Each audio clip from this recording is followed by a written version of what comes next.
భాగ్యుడారా, పరమ పవిత్రమైన ఈ ప్రాంగణంలో కోట హరికథాగాన కళాపీఠం అనేటువంటిది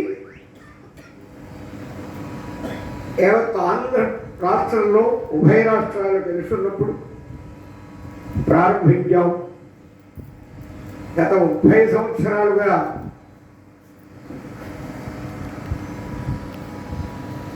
వైజాగ్ దగ్గర నుంచి హైదరాబాదు, భద్రాచలం ఇదంతా శాస్త్రి గారు చెప్పినట్టు చాలా మహోన్నతంగా, చాలా ఉజ్వలంగా మహామహోపాధ్యాయులందరినీ గౌరవించి గొప్ప గొప్ప హరికథకుల చేత హరికథలు చెప్పి అఖండంగా ఈ 30 సంవత్సరాలు నుంచి జరుపుకుంటూ వస్తున్నాం.